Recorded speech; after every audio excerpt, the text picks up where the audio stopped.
the planet's ultimate game. It's Carvajal's cross. Rodrigo. Oh, extraordinary. They prayed for miracles, and miracles arrived. Real Madrid, the team of dreams.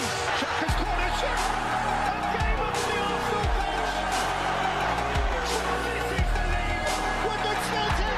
Guess who's never went away? It's 2-1. A phenomenon. What's happening, everyone, and welcome back to another episode of The Final Third. It's me, Sam, aka FIFA Brit, and I am joined by Mr. Brad Thomas.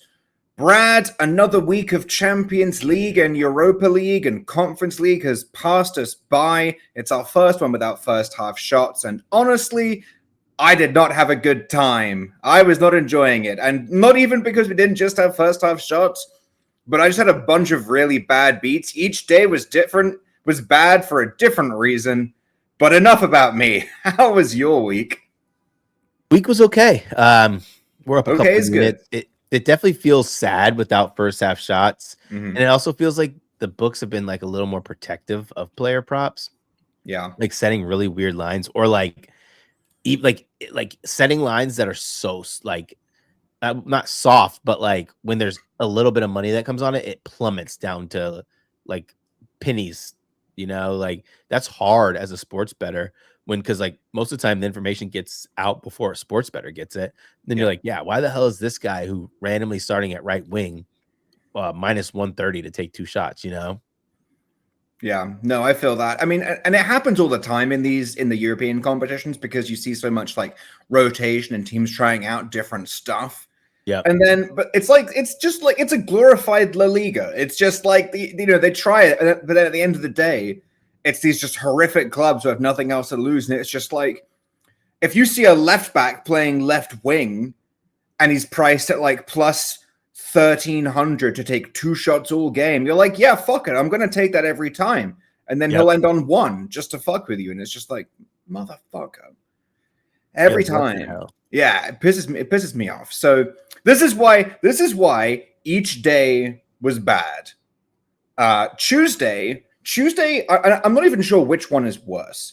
Tuesday for me was bad because I got things right, but I paired them. I didn't take solo ladders just because it's this constant debate of not wanting to have too much action on a singular day. And I try to be very mindful of how many units I have in play because, I might only have, 5-6 units in play. But if people are tailing multiple cappers, I don't want them to like do that and then have the same amount of volume from two other cappers. Now you've got 15, 20 units in play. That's a lot for a single day. So I try, unless I like love something, I really try to just be like mindful of my volume. And the problem is sometimes when I do that, rather than just lower what I was going to do, then like rather than spend a unit on a straight ladder, do half a unit, I pair it with something else. So it's a parlay and I just keep it down to like a quarter of a unit. So now like my exposure's gone down a lot.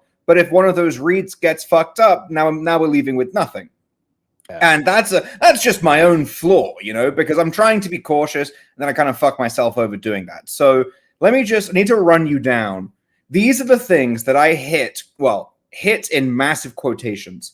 These are the things that I got right. I had in plays and I made nothing on because they were paired with something else on Tuesday. Liveling, Jamie for Stuttgart.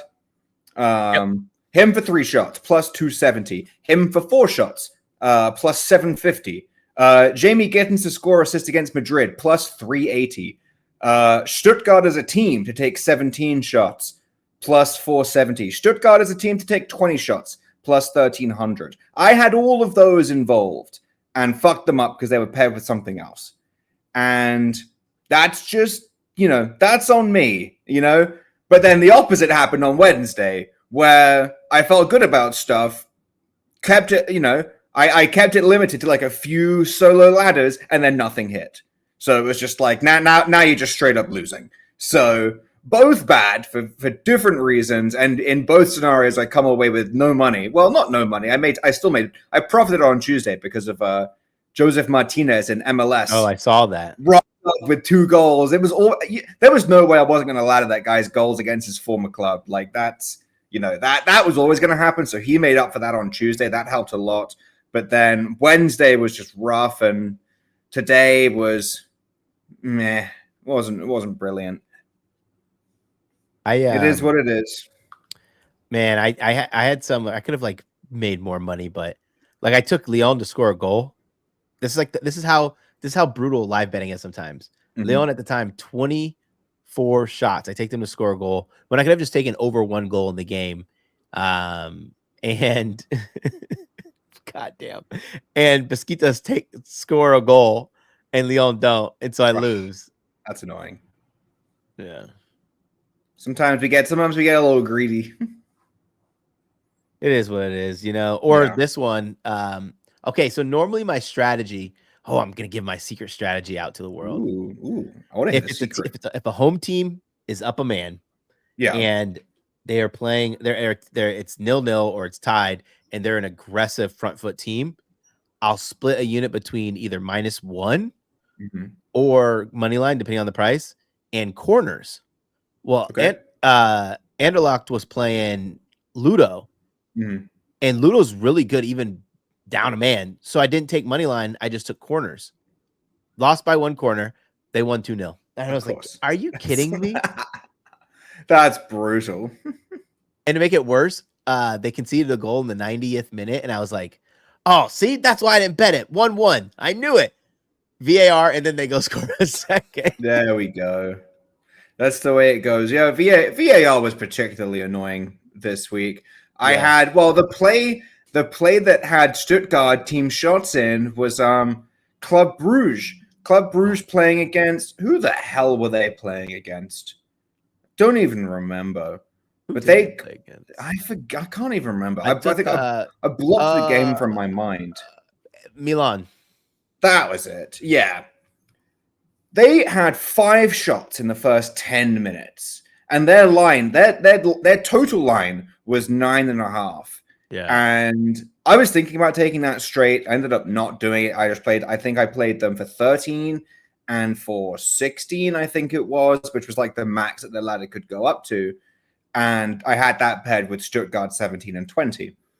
And they had, like I said, 5 shots in the first 10 minutes, 6 shots total in half an hour, like nice on pace. They're 1-0 down from a fluke Christian Pulisic corner, which was wild to see.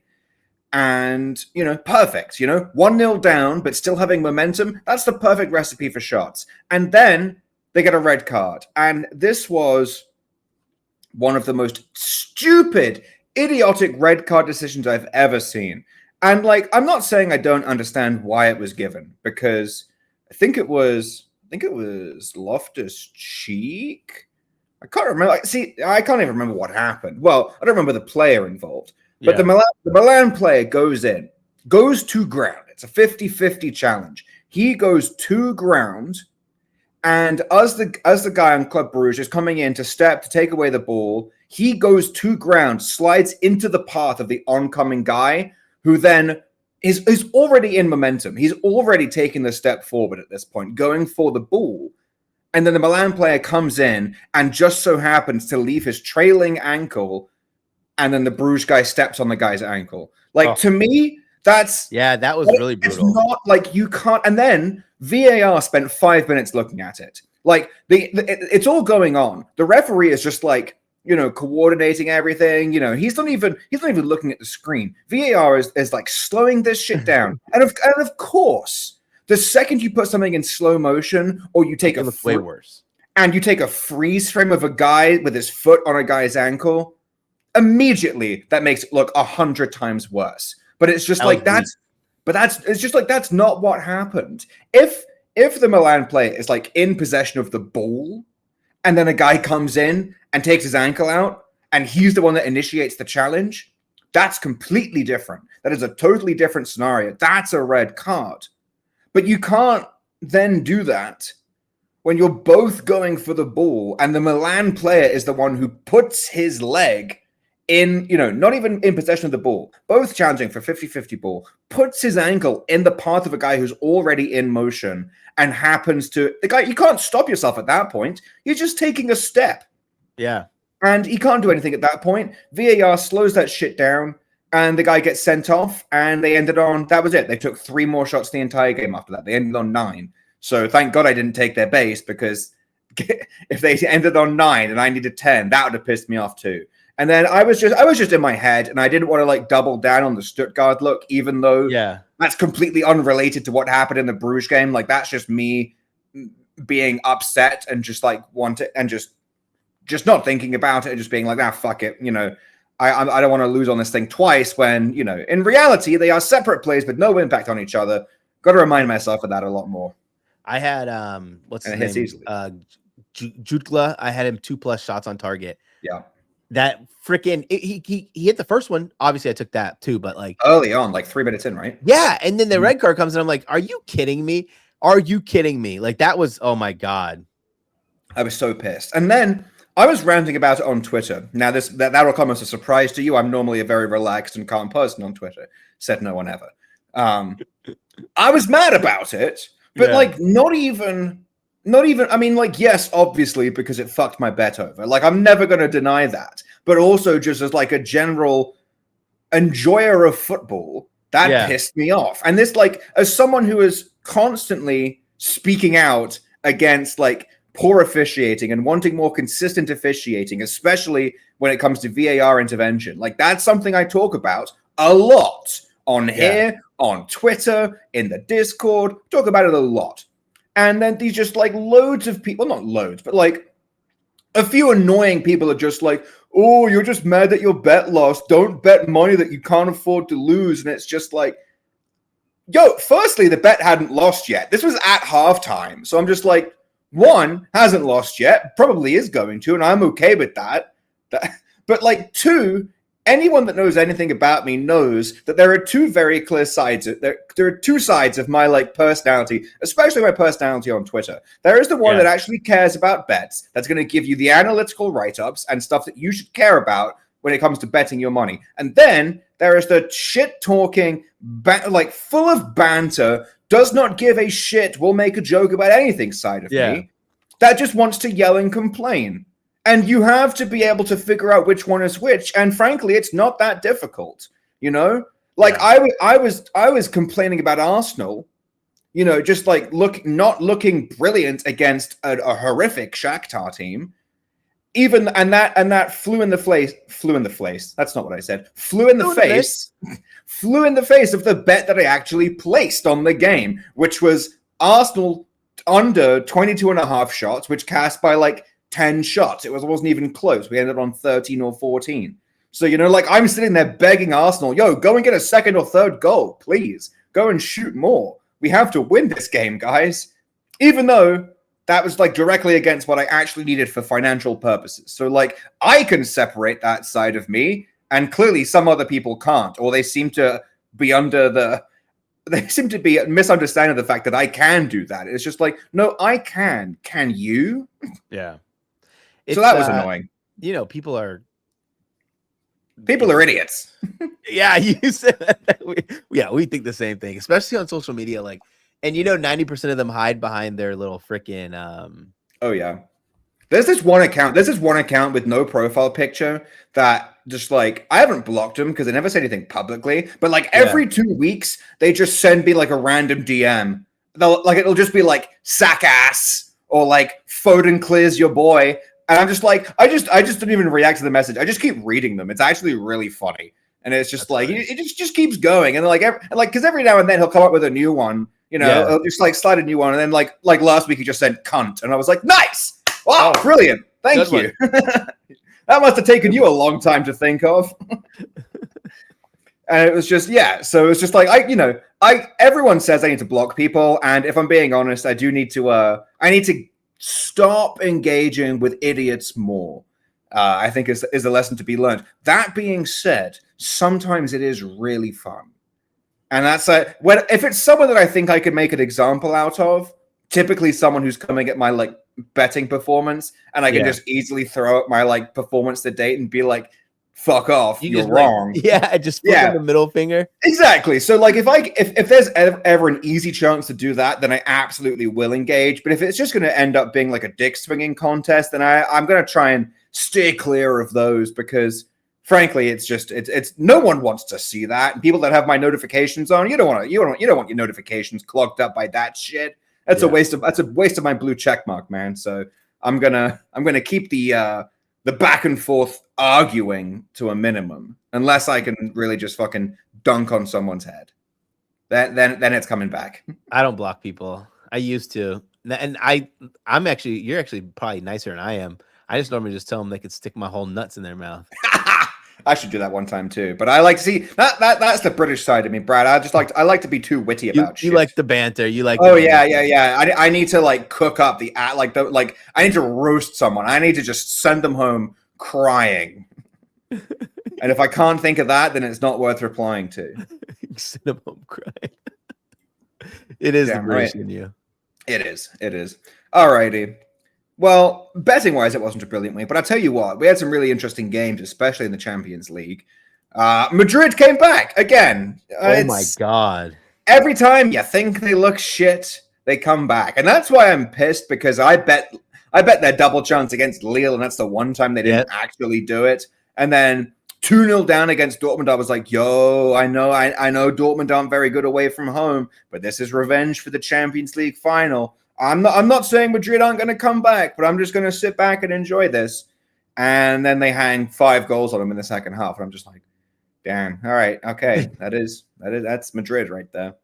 Vinny, my God, second half. He just made the back. I know Dortmund's backline slow, but he made them look so slow. I know that second goal that he scored where he dribbled from the halfway line. It's just like, guys, come on, someone want to put in a challenge.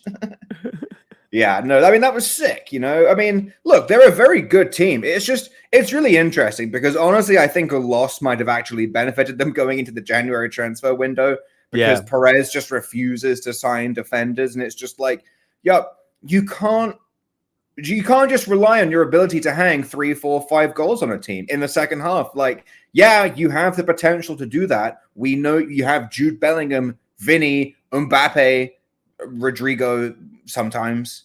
Rodrigo's better off the bench, if we're being honest, but you have some of the best players in the world up front, you know. We know you can score goals. And then you have a fucking washed up right winger playing right back. Now, to be fair, he did score a goal, so like fair enough. He scored a goal after he was playing horrible. He's like, I'm gonna make up for it. Yeah, but I tell you what he couldn't do, fucking defend.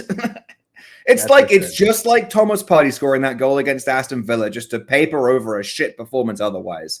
Yeah. You know? So, you know, look, a win in the Champions League is a win, especially a win with 5-2. Goal difference makes a big difference.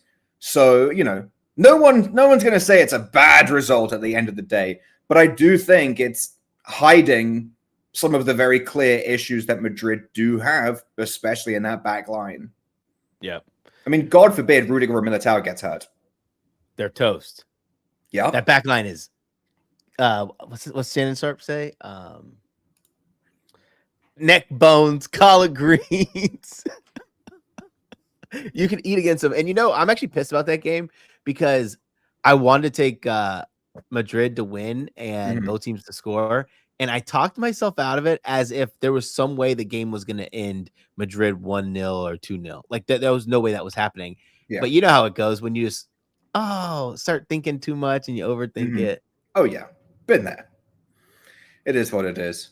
And then I tell you what was absolutely hilarious was watching Barcelona just absolutely wreck the cheeks of Bayern. And it was so fascinating because I was leaning earlier in the week. I was leaning Barcelona Tino bet when it was like -120. I was like, at home, that's a good number. You know, I was like, they're the favorites. I don't know if I want to take the money line, but a Tino bet around -120, that's really good. And then, for some reason, a bunch of money just poured in on Bayern on the day of the game. And I don't understand why.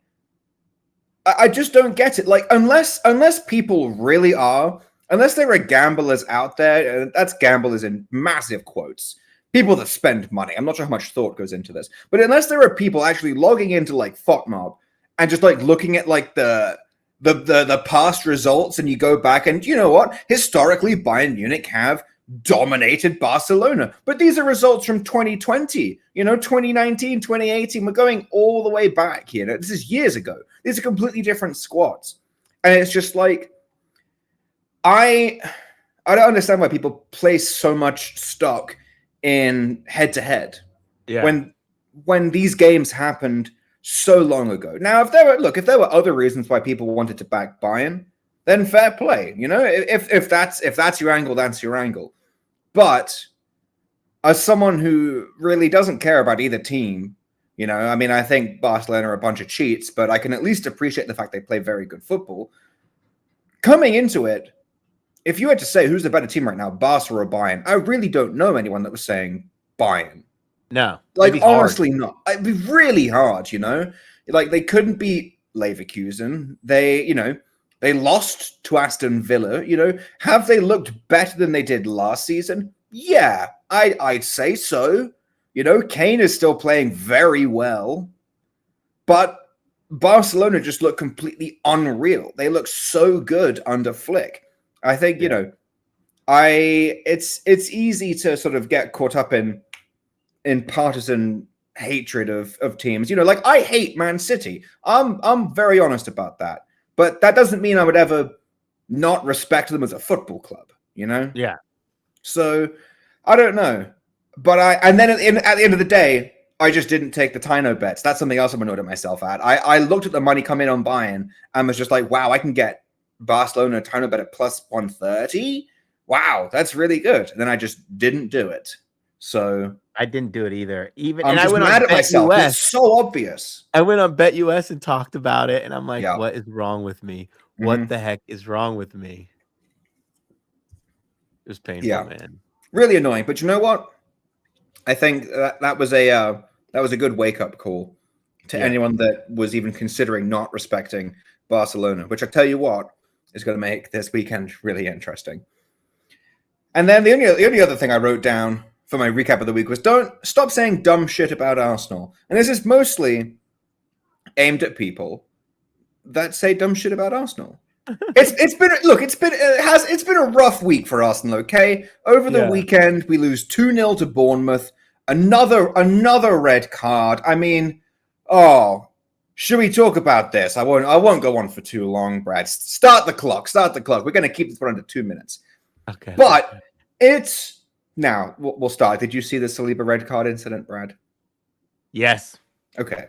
So did I see it? Just to paint the picture. I had so much money on that game. I was freaking heartbroken. Yeah. So fucking annoying, especially after last week when I talked about how much Arsenal consistently own Bournemouth. And I know I'm kind of contradicting myself because I just said head-to-head doesn't matter, but it's just like, okay, the Arsenal team that has owned Bournemouth 2, 3, 4 years ago was significantly worse than the Arsenal team playing now. So you know what? In that situation, I think you can put a little bit of stock into it. Now, have Bournemouth improved? A little bit. Not as much as Arsenal have. But Arsenal should have won that game easily. That being said, I just keep having issues with referees in the Premier League. And it's not even an Arsenal thing. I mean, it is an Arsenal thing because I'm an Arsenal fan, so I noticed that. But I just don't understand it. And you'd think it would be incredibly clear when two identical incidents happen. Saliba gets the red card. He takes down Evan Nilsson around the halfway line. Now, it's really interesting because you can kind of tell who knows like the actual laws of the game versus who doesn't. Yeah. Because the people that cite, he's the last man, quote unquote, that's not in the law. Nothing about a guy being the last man actually plays into the decision to go a red card there or not. That's not in the rule. The actual part of the rule, which is what the officials are meant to be considering, is a denial of an obvious goal scoring opportunity. And it was bullshit. Because, and here's the thing, and this is mostly what I have an issue with. It's not necessarily the fact that he was sent off. If the referee gives him a red card and says, you know what, even though it's on the halfway line, I don't think Ben White, who was about equidistant from the goal to Evan Nielsen, they were basically on opposite sides of the center circle. And, you know, if his subjective opinion is, I don't think Ben White could recover, therefore it is a denial of a clear goal scoring opportunity, that's a red card. If that's his decision. Now, is that subjective? Yes. But you know what? As much as we want consistency, there is a certain amount of subjectivity that comes into officiating. That's the nature of the game. If he makes that decision, says it's a red card, would I disagree? Yes. Do I think it's objectively the wrong thing to do? No. I might personally disagree, but that's his call at the end of the day. He's the ref, a subjective opinion. My issue is VAR intervening, because VAR is only meant to intervene in the event of a clear and obvious error.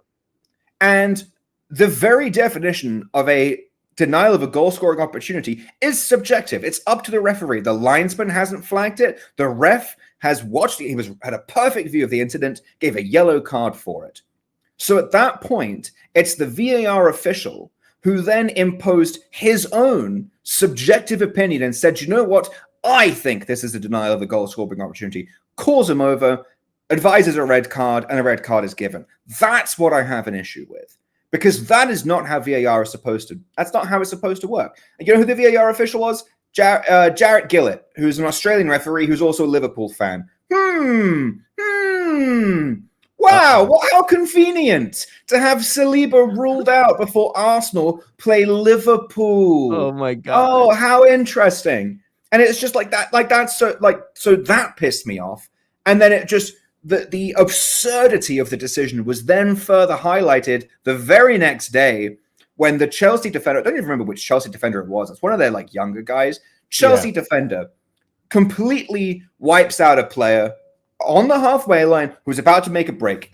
The other defender, the only other defender that's even close to him, was about 5 feet behind the Chelsea defender that made the tackle. So he is not equidistant from the goal. He has a lot of distance to catch up, and he doesn't have an interception line. He's behind him, which is much harder to get the right angle on.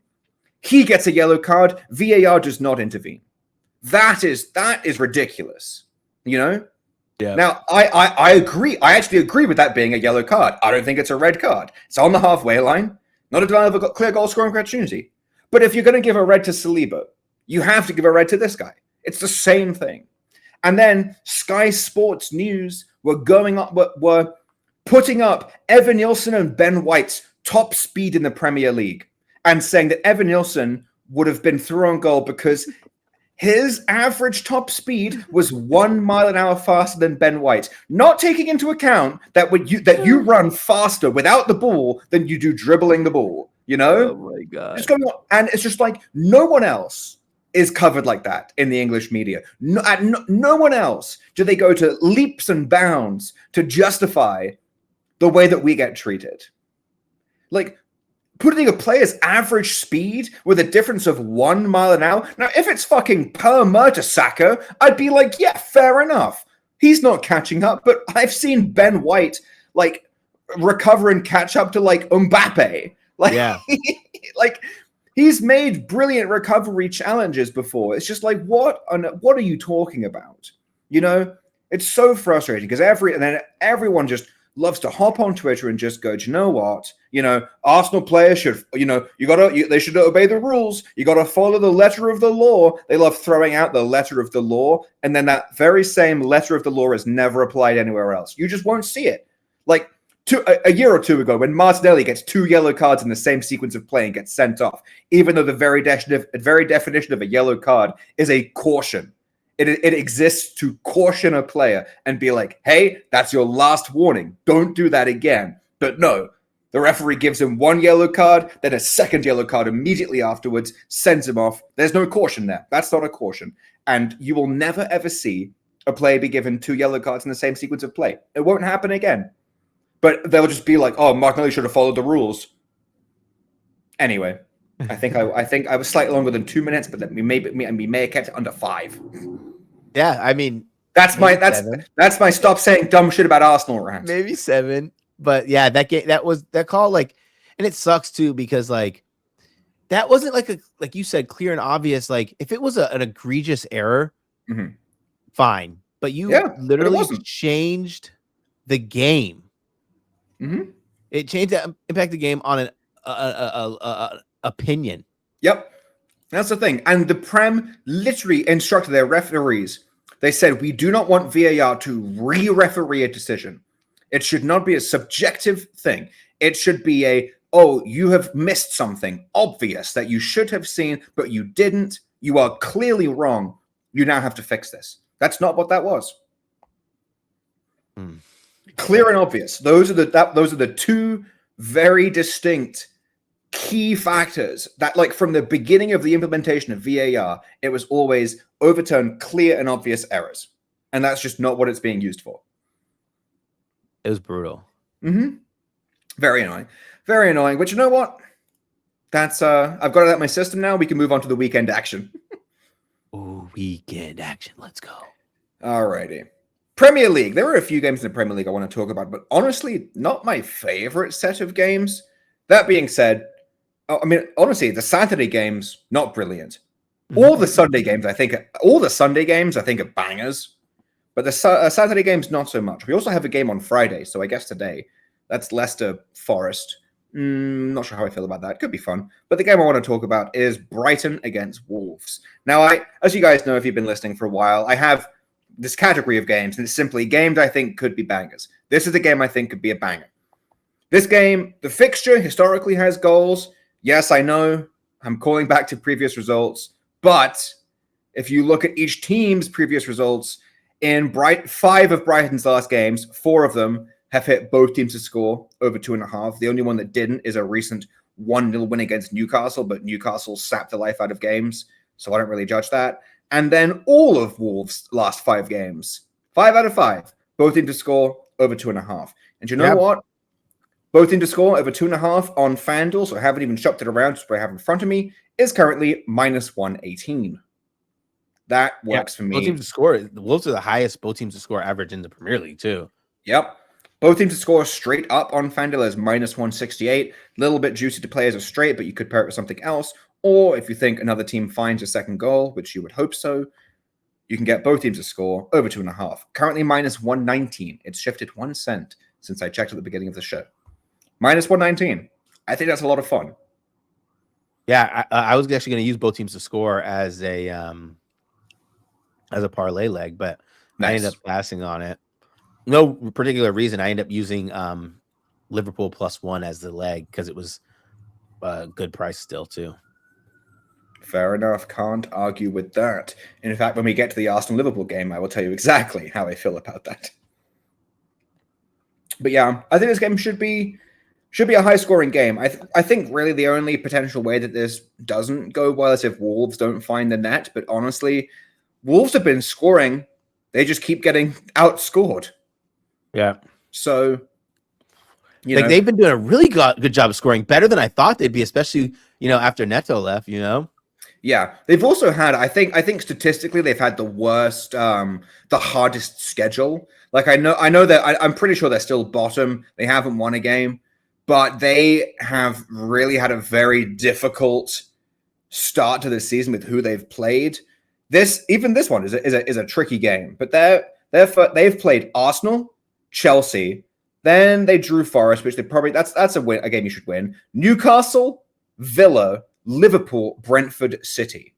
That's an absurd start to your season. That is, that's basically every massive team, Whereas now their upcoming games, they've got Brighton, they've got Palace, Southampton, Fulham, Bournemouth, Everton. They're going to get some wins. Those are some games where you need to get at least 2 wins in that run of form. Now, Brighton, I'd say, is still a tricky team. Brighton in 5th place. They've only lost 1 game. So Brighton's still difficult, but you can get a draw here. You can definitely get a draw here. Yeah, the only thing with Brighton, you just got to keep scoring, right? Just keep scoring. Yeah. Because you could be up 2-0 against Brighton and still lose. Spurs. Sorry, that was a weird cough. I don't know what happened there. Don't know what happened there. But yeah, Wolves should find a goal. So if Cunha's playing, Cunha's he's the focal point of that entire attack at this point.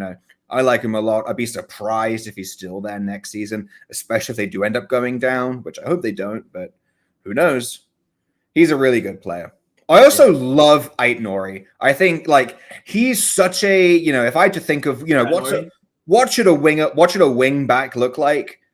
I think of him. He's a lot of fun to play. His defending leaves a little bit to be desired, but he's got half of Wolves' goal contributions on the year. Now, to be fair, they don't have that many goals, but he does have half of them. Whether it's a goal or an assist, he's contributing. So this man loves to get forward. So if I can get nice odds on his shot, if I can get close to, if I can get minus 120, minus 130 on him to attempt a shot, I'm gonna take that.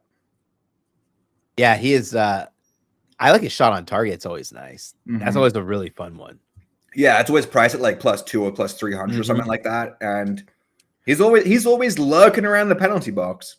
Dude, it's funny because the Odd Shopper tool has EPL, and so I'm just I always lurk him. He's one of the guys. Let's see what his shot on target is right now. It's always, I swear to God, someone always has it priced wrong. Ait-Nouri for a single shot on FanDuel, which is notoriously not brilliant for shots props, minus 120 just to attempt the shot. Jeez.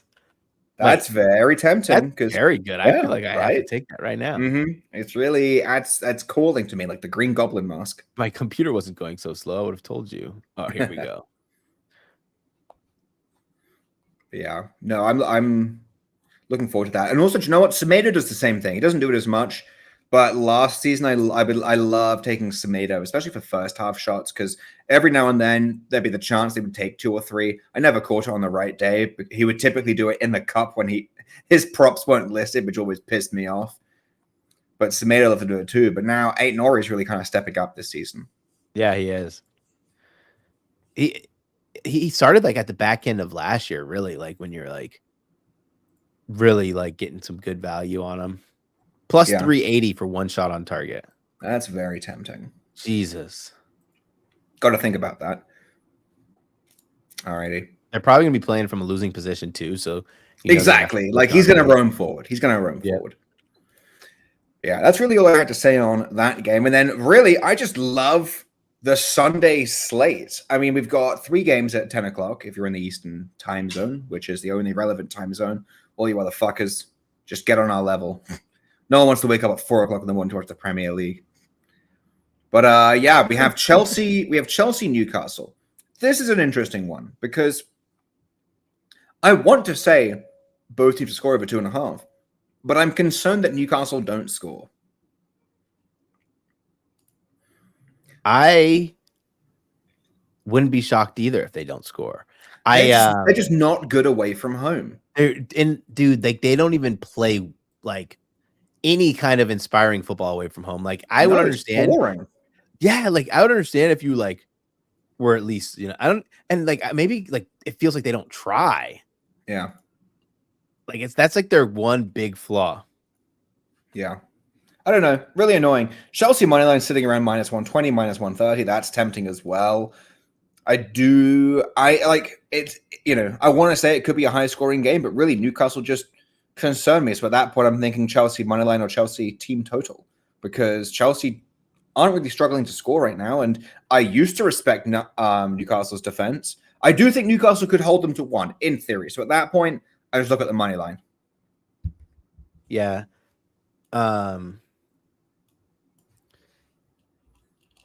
This game was tough for me because I was going to take Cole Palmer 3+ shots and over 1.5 goals, but then over 1.5 goals, but then the price wasn't good enough. And then I was gonna take Cole Palmer. This was another one. Cole Palmer score or assist. What was the price? Score assist plus Chelsea draw no bet. That's one that I really liked a lot because I think here it is. Let me pull it back up. Here it is. Yeah, minus 130. So fair enough. Can't argue with that. The Spurs game looks fun. The Man U game looks fun. Those games all look like they do have goals in them. Will be really interesting to see. I'd love to see Mazraoui back at attacking mid again, but that's just not going to happen. Sadly, I know. I saw your with tweet. Bruno not suspended. Yeah, with Bruno, if Bruno had been suspended, his red card had held up in the Premier League. Then maybe we could see some fun shenanigans like that. That was a lot of fun. Shout out to Man U Twitter getting something right, because that leaked like 2 hours before the game, and I was just like, no fucking way that's actually going to happen. Yeah, I looked in the shots anyway, and then it did happen, and he ended on 1, so that pissed me off. But the game that we really should talk about in the Premier League is Arsenal against Liverpool. All right, I'm going to say this right now. Odegaard isn't playing. Saka is 50-50. He was originally very doubtful. Now it feels like, based on reports coming out of London, that he might be okay. And there's a good chance that Arteta's trying to downplay it, so they think he's not playing, but he actually is.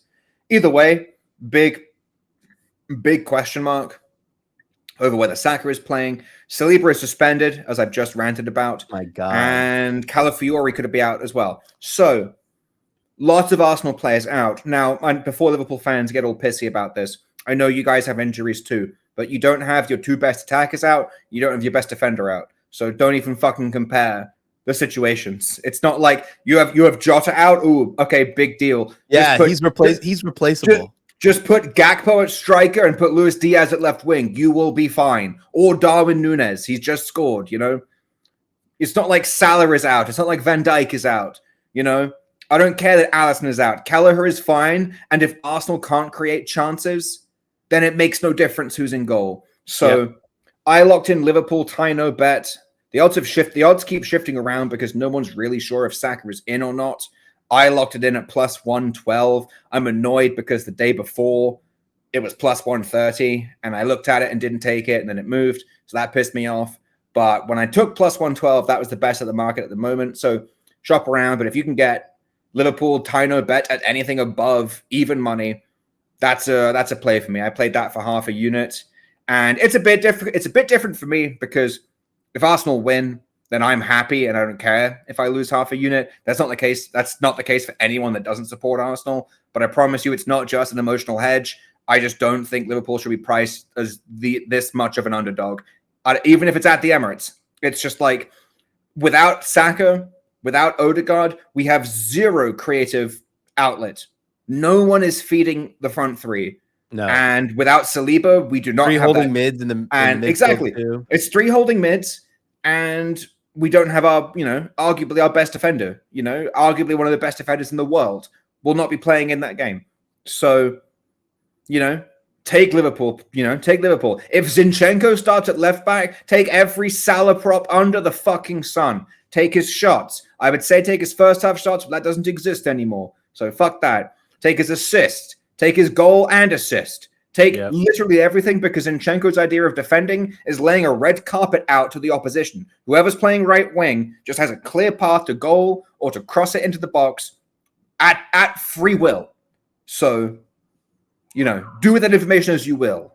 Salah is arguably the best right wing the Premier League has ever seen. So this is not difficult. And I'm telling you this as an Arsenal fan.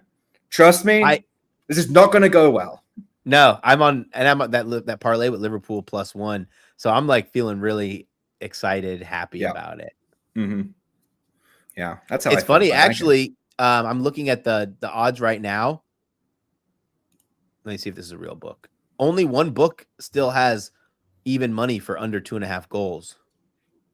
Interesting. See, I was going to do Liverpool double chance under 3.5, but if Arsenal's defense isn't there, I could see Liverpool hanging 3 or 4 on us. It could happen, Yeah. I don't want it to happen.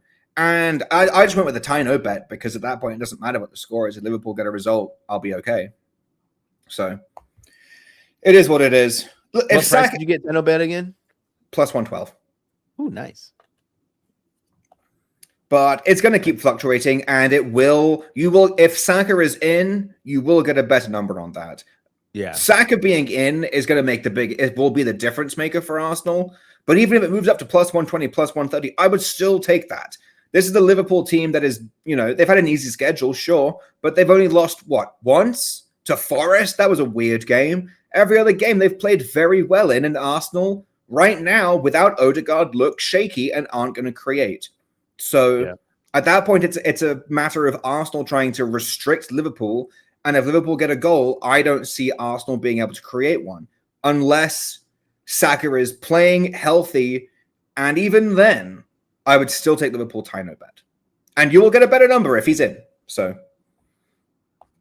that's the way that's going to go. Alrighty. Shall we talk about our Clasico?